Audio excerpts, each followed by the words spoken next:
name is Ece. I have been working as an English teacher in a public school. My reason to taking CELTA is I want to improve myself in a better way and I want to improve my teaching skills.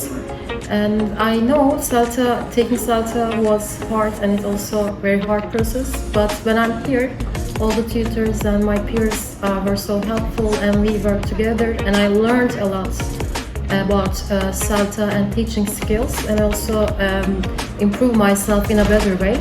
So I learned that CELTA is the best way to teach English because it's more humanistic and also it's student-centered and it changed my mind about teaching. And I think it was one of the best experiences.